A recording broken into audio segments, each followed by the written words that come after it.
الأنبياء والمرسلين أما بعد فأعوذ بالله من الشيطان الرجيم بسم الله الرحمن الرحيم يا أيها الذين آمنوا توبوا إلى الله توبة نصوحا قال الله تعالى عز وجل في مقام الآخر قال رسول الله صلى الله تعالى عليه وآله وسلم التائب من الذنب كمن لا ذنب له أو كما قال عليه الصلاة والسلام صدق الله العظيم وصدق رسوله النبي الكريم الأمين الرؤوف الرحيم ببركته إن الله وملائكته يصلون على النبي يا أيها الذين آمنوا صلوا عليه وسلموا تسليما حضور کی بارگاہ میں محبت سے اللهم صل على سیدنا و مولانا محمد وآلہ وصحبہ وبارک وسلم. حضور نے فرمایا صلی اللہ علیہ وسلم اسمع صلاۃ اہل محبتی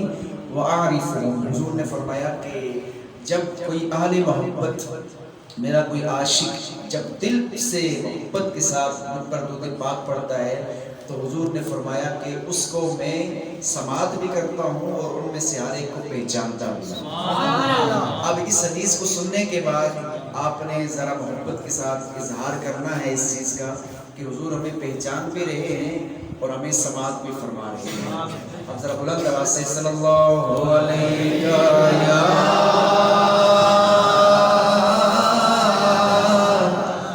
رسول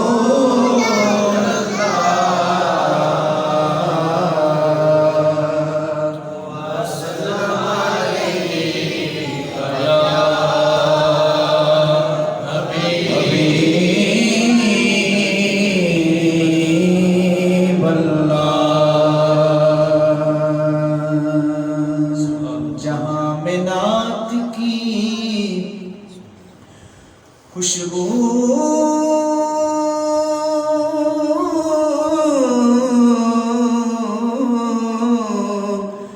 بکھیرتی گزرے تمہارے ذکر میں آقا یہ حضور کی خوشبوؤں کے ذریعے حضور کو پہچان. تو شاعر اس حوالے سے شعر لکھتے ہیں کہ کوئی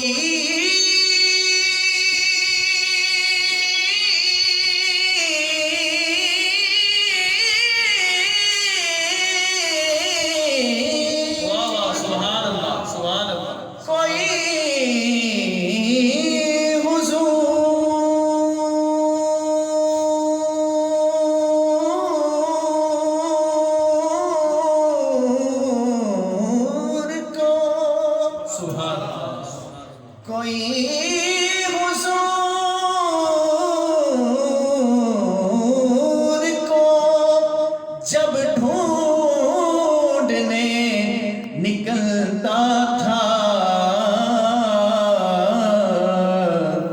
پتا بتاتی تھی خوشبو ادھر سے گزرے.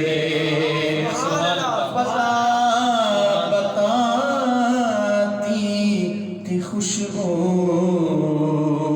ادھر سے ہیں گزرے. کل پرصراط پر امت گزر رہی ہوگی. حضور فرماتے ہیں میں سجدے میں سر رکھ کر دعا کرتا رہوں گا رب سلم امتی رب سلم امتی رب سلم امتی. تو شاید اس منظر کو اپنے سامنے رکھتے ہوئے کہتے ہیں کہ پرصراط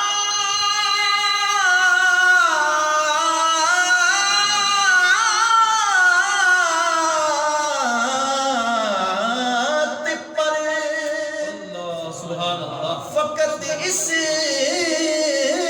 لیے وہ آئیں گے کیوں کہ ان کے سامنے ان کا ہر امتی گزرے. بس دو شعر نعت اس کے بعد میں اپنے موضوع کی طرف آتا ہوں. ذرا مل کے حضور کی بارگاہ میں ذرا چہرے سے پردے کو ذرا چہرے سے پردے کو ہٹا رسول اللہ۔ اب اس جملے کو، اس شعر کو آپ نے مل کر حضور کی بارگاہ میں اپنے بھی حاضری پیش کرنی ہے۔ ذرا چہرے سے پردے کو ہٹا دو یا رسول اللہ۔ بلکہ میں یوں کہوں گا کہ ذرا چہرے سے کملی کو ہٹا دو یا رسول، سے کملی کو ہٹا دو یا رسول اللہ۔ ہمیں بھی اپنا دیوانہ بنا دو یا رسول اللہ۔ آپ بھی شامل ہو جائیے۔ ہمیں بھی اپنا دیوانہ بنا دو یا رسول اللہ۔ ذرا چہرے سے پردے کو ہٹا دو یا رسول اللہ۔ محبت غیر سے میری چھڑا دو یا رسول اللہ۔ مجھے اپنا ہی دیوانہ بنا دو یا رسول اللہ۔ مجھے اپنا ہی دیوانہ بنا دو یا رسول اللہ۔ ذرا چہرے سے کملی کو ہٹا دو یا رسول اللہ۔ اور بڑی قسمت ہماری ہے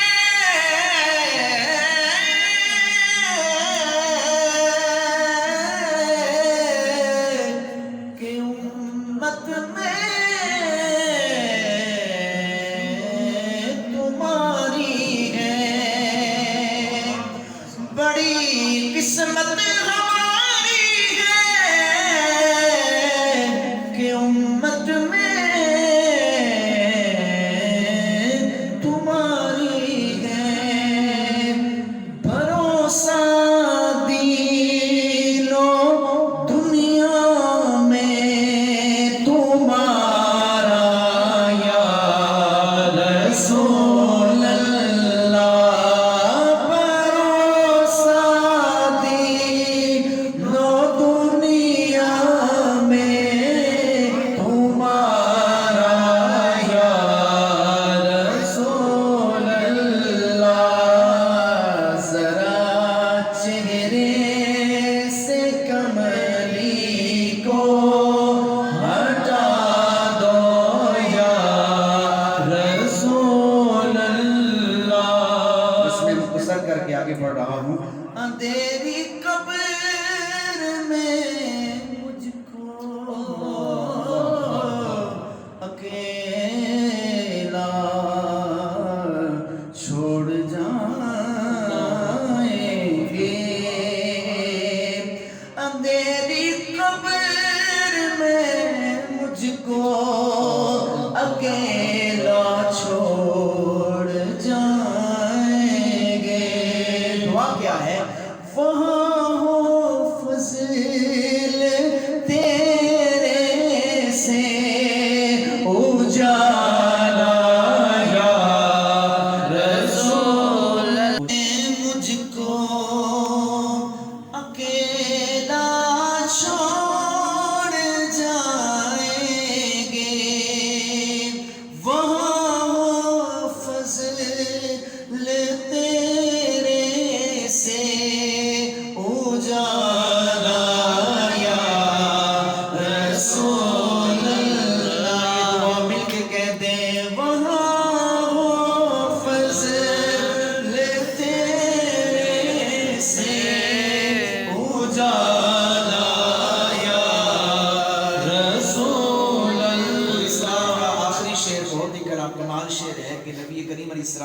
کی بارگاہ میں جب دیوانہ پہنچتا ہے تو کیا یہاں سے عرض کرتا ہے حضور کی بارگاہ میں کہ خدا مجھ کو مدینے میں جو پہنچائے تو بہتر ہے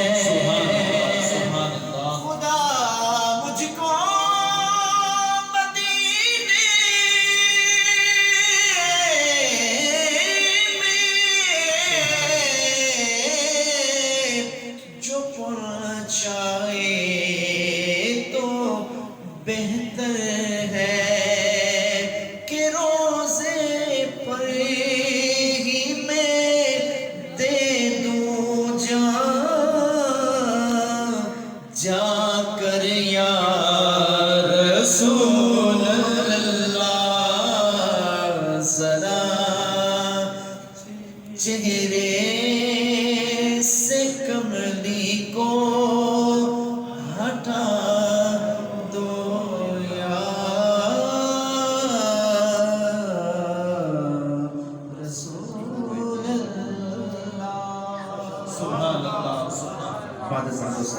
عزت کے لائق جناب پیر سید علی شاہ صاحب اور سرخان مصطفیٰ ندیم خیر صاحب محمد سان کے اندر میں جو ہم بیٹھے ہیں اللہ اس رسول کا ذکر خیر کر رہے ہیں. خالق عزت یہی کریاں کل قیامت کے دن ہمارے لیے ذریعہ جناب نجات بنا دے. بلند آواز سے آمین بولیے. اختصار کے ساتھ انشاءاللہ تعالی عز و جل فکس انشاءاللہ 9:30 میں مائک چھوڑ دوں گا. بس آپ نے توجہ سے ذرا سماعت کرنا ہے. میں نے جو آیت پڑھی اس کی طرف آتا ہوں. اللہ رب العزت ارشاد فرماتا ہے یا ایھا الذین آمنوا توبوا الی اللہ توبۃ نصوحا. اللہ رب العزت ارشاد فرماتا ہے کہ یا ایھا الذین آمنوا کہ اے ایمان والو. کن کو مخاطب ہیں جی اللہ تعالیٰ؟ اے ایمان والوں کو مخاطب ہیں. فرمایا کہ توبوا الی اللہ کہ اللہ کی طرف توبہ کرو. اللہ کی طرف کیا کریں جی؟ توبہ کریں. کیسی توبہ؟ فرمایا توبۃ نصوحا سچی توبہ. اب سوال یہ ہے کہ سچی توبہ کون سی توبہ ہے؟ تو کہا کہ ایسی توبہ کہ اگر آپ سے کوئی گناہ سرزد ہوا تو پھر بار الہ کی بارگاہ میں آپ صدق کے دل سے ایسی توبہ کیجئے کہ کبھی پھر اس گناہ کی طرف پلٹ کر نہ جائے. ایسی توبہ. اب اس کے بعد دوسری جو آیت میں نے پڑھی فرمایا وَتُوبُوا إِلَى اللَّهِ جَمِيعًا. اللہ رب العزت نے فرمایا کہ جمیعاً یعنی سب کو جمع فرمایا. ٹھیک ہے. وَتُوبُوا إِلَى اللَّهِ فرمایا کہ اللہ کی طرف توبہ کرو. جمیعاً ایھا المؤمنون لعلکم تفلحون. اللہ رب العزت نے سب مومنوں کو فرمایا کہ اپنے رب کے حضور تائب ہو لعلکم تفلحون تاکہ تم کامیاب ہو جاؤ. تاکہ تم کیا ہو جاؤ گی؟ کامیاب ہو جاؤ. اب میں آتا ہوں حدیث پاک کی طرف. نبی کریم علیہ السلام نے ارشاد فرمایا التائب من الذنب کمن لا ذنب له. حضور علیہ السلام نے ارشاد فرمایا کہ توبہ کرنے والا ایسا ہے کہ جیسے ابھی ہی پیدا ہوا. تو احباب ذوالفقار اب آنے والی جو شب ہے سوموار کے دن یہ شب بارات ہے. تو اسی حوالے سے میں آپ کی بارگاہ میں یہ عرض کرنا چاہوں گا. نبی کریم علیہ السلام ایک رات حضرت اماں عائشہ صدیقہ رضی اللہ تعالی عنہا کے پاس تشریف لائی. تو اماں عائشہ صدیقہ رضی اللہ تعالی عنہا فرماتی ہیں کہ نبی کریم علیہ السلام جب تھوڑا سا وقت بیت گیا تو رات کا تھوڑا حصہ گزر گیا تو میری آنکھ کھلی. توجہ میری طرف رکھیے. باقی آتے جاتے رہے لیکن آپ کی توجہ میری طرف ہو. اما عائشہ فرماتی ہیں میری آنکھ کھلی تو میں نے دیکھا نبی کریم علیہ السلام تشریف فرما نہیں ہیں. وہ فرماتی ہیں میں اٹھی اور مدینہ المنورہ زادہ اللہ شرفا تعظیمہ کا جو قبرستان ہے جسے ہم جنت البقیع کہتے ہیں. آپ فرماتی ہیں کہ میں نے دیکھا کہ نبی کریم علیہ السلام جنت البقیع قبرستان میں کھڑے ہیں. بس کافی ہے. قبرستان میں کھڑے ہیں اور حضور علیہ السلام دعا فرما رہے ہیں. کیا کر رہے ہیں جی؟ حضور دعا فرما رہے ہیں. اماں عائشہ صدیقہ رضی اللہ تعالی عنہا حضور کے قریب ہوئی اور کہا یا رسول اللہ علیہ السلام کیا وجہ آج رات کا یہ وقت آ گیا تو آپ یہاں قبرستان کے اندر؟ تو کہا اے عائشہ تم سوچ رہی ہوگی کہ نبی کریم علیہ السلام پتہ نہیں کہاں چلے گئے، لیکن آج کی رات میں تمہیں بتانا چاہتا ہوں نبی کریم علیہ السلام نے فرمایا کہ اے عائشہ آج کی رات شعبان کی 15ویں رات ہے، اور فرمایا کہ اس رات کو رب العزت آسمان دنیا پر یعنی جو ہی غروب آفتاب ہوتا ہے اللہ رب العزت آسمان دنیا پر آ جاتا ہے اور رب تعالیٰ اپنی 300 رحمتوں کے دروازے اپنے بندوں کے لیے کھول دیتا ہے، اور فرمایا کہ جو رب کی بارگاہ میں اللہ رب العزت کی بارگاہ میں توبہ کرتا ہے اور رب کی بارگاہ میں عبادت اور ریاضت کرتا ہے، تلاوت قرآن مجید کرتا ہے، نماز ادا کرتا ہے، سجدہ ادا کرتا ہے، رکوع کرتا ہے، قیام کرتا ہے، تو فرمایا اللہ تعالیٰ کی خاص عنایت اس شخص پر ہوا کرتی ہے۔ اور پھر نبی کریم علیہ السلام نے فرمایا کہ اس رات حضرت جبرائیل امین میری بارگاہ میں آتے ہیں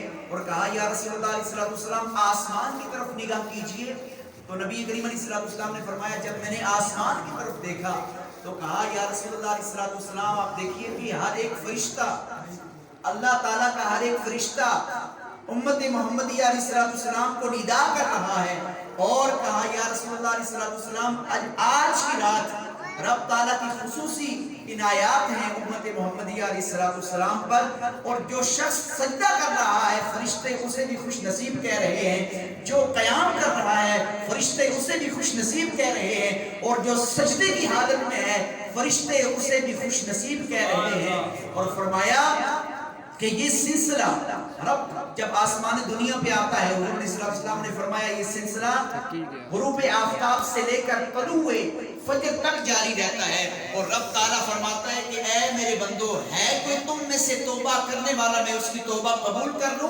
ہے کوئی مجھ سے اولاد طلب کرنے والا کہ میں اسے اولاد عطا کر دوں، ہے کوئی مجھ سے رزق طلب کرنے والا میں اسے رزق عطا کر دوں، اور فرمایا ہے کوئی مجھ سے برکت مانگنے والا میں اسے برکت عطا کر دوں۔ تو احباب ذکر میں آخری بات کی طرف بڑھتا ہوں۔ جناب عیسیٰ روح اللہ علیہ نبینا علیہ السلام آپ پہاڑ کا سفر کر رہے ہیں، پہاڑ کا سفر کرتے کرتے آپ ایک چٹان دیکھتے ہیں، چٹان کو دیکھتے دیکھتے آپ کھڑے ہو جاتے ہیں اور اس کو غور سے دیکھنا شروع کر دیتے ہیں۔ اس بات کو اپنے توجہ سے سماعت کرنا ہے، غور سے جب دیکھنا شروع کرتے ہیں رب تعالیٰ کی بارگاہ سے اللہ تعالیٰ کی بارگاہ سے یہ ندا آتی ہے کہ اے عیسیٰ علیہ نبینا علیہ السلام کیا دیکھ رہے ہو؟ کہا کہ اے رب العزت اس چٹان کو دیکھ رہا ہوں، اتنی صاف اور شفاف چٹان ہے، تو کہا کہ ہم اس کے اندر کا ماحول دکھائیں آپ۔ اب جناب عیسیٰ علیہ نبینا علیہ السلام فرماتے کہ اے رب مجھے دکھا۔ اب اتنے میں وہ جو چٹان کی وہ شک ہوئی ٹوٹ گئی، تو آپ نے دیکھا کہ چٹان کے ٹوٹتے ہی ایک شخص کو جو نماز پڑھ رہا ہے، نماز کی حالت میں ہے، اب اس کی ایک طرف چشمہ ہے پانی کا اور دوسری طرف جو ہے وہ انگور کی بیل ہے، اور اب جب نماز سے وہ فراغت حاصل کرتا ہے جناب عیسیٰ علیہ السلام اس سے سلام دعا کرتے ہیں اور اس سے تعارف پوچھتے ہیں آپ کون ہو؟ تو اس نے کہا میں موسوی امت میں سے ہوں، جناب موسیٰ علیہ السلام کی امت میں سے۔ کہا کہ میں نے رب کی بارگاہ میں یہ دعا کی تھی کہ اے رب العزت مجھے تنہائی ایسی عطا فرما کہ جس میں میں اور تیری یاد ہو، جس میں میں اور بس تیری یاد ہو، تیری عبادت کروں۔ تو فرمایا کہ میں صبح جب اٹھتا ہوں تو سحری کرتا ہوں، دن بھر روزہ رکھتا ہوں، رات کو رب کی عبادت کرتا ہوں۔ تو آپ نے ان سے پوچھا کہ کتنا عرصہ ہو گیا؟ تو آپ نے فرمایا 400 برس۔ اس شخص نے کیا کہا جی کتنے برس ہیں؟ 400 برس گزر گئے۔ جب مجھے پیاس لگتی ہے تو اس چشمے سے پانی پیتا ہوں، اور جب مجھے بھوک لگتی ہے تو یہ انگور کھا لیتا ہوں۔ اب دیکھیے جناب عیسیٰ علیہ السلام رب کی بارگاہ میں دل ہی دل میں یہ کہتے ہیں اے رب العزت کیا اس سے بھی بڑھ کر کوئی عبادت کرے گا تیری؟ اس سے بھی زیادہ کوئی عبادت کرے گا؟ آپ سنیے امت محمدیہ علیہ السلام پر رب کا کتنا کرم ہے۔ فرمایا اے عیسیٰ اس کی 400 برس کی عبادت اور میرے محبوب کی امت ہے، فرمایا اس میں ایک رات عطا کروں گا جسے شب برات کہا جاتا ہے۔ فرمایا اس رات کو امت محمدیہ علیہ السلام کا کوئی فرد، میرا کوئی بندہ اور حضور کا جو غلام آ کر صرف 2 رکعت نماز نفل توبہ ادا کرے گا تو رب تعالیٰ نے فرمایا اے عیسیٰ اس کی 400 برس کی عبادت سے زیادہ 2 نفل پڑھنے پر اسے ثواب عطا کروں. تو یعنی شب برات کی کتنی برکت ہے. تو میں یہ سب سے گزارش کروں گا کہ آنے والی جو شب ہے اس کو ضائع نہیں کرنا، بلکہ رب کی بارگاہ میں یہ نامہ اعمال جو آپ کا پچھلا تھا وہ کلوز اپ ہو کر اوپر چلا جانا ہے اور نیا بجٹ تیار ہونا ہے. تو آخر میں یعنی یہ میں عرض کروں گا کہ غروب آفتاب سے پہلے خود کو استغفار میں مشغول کریں، درود پاک میں مشغول کریں، تاکہ جب آپ کا نامہ اعمال پلٹ کر واپس جائے تو فرشتے عرض کریں اے رب العزت تیرا بندہ استغفار کر رہا تھا، تیرا بندہ تیرے محبوب پر درود پاک پڑھ رہا تھا. تو اللہ رب العزت ہمیں شب برات جو آنے والی شب ہے اس کی برکتیں لوٹنے کی توفیق عطا فرمائے. شب ایک رات ہم تو ویسے جاگتے رہتے ہیں، کبھی شادی بیاہ ہو پتہ نہیں کتنے وقت تک جاگتے رہتے ہیں خوشیوں کے میلے میں. تو میں یہ عرض کرنا چاہوں گا کہ رب کی یاد کے اندر بھی ایک رات ذرا جاگ کر دیکھیے، آپ کو وہ سکون میسر آئے گا کہ شاید اس سے پہلے آپ کو اس طرح کا سکون کبھی نہیں ملے گا. تو اللہ رب العزت ہمیں یہ رات پوری رات عبادت میں گزارنے کی توفیق عطا فرمائے اور صبح ہم سب کو روزہ رکھنے کی توفیق عطا فرمائے. اور اللہ تعالیٰ میرا اور آپ کا حامی و ناصر ہو، ہم سب کو اپنے رحمتوں کا حصار نصیب فرمائے. وآخر دعوانا ان الحمد للہ رب العالمین.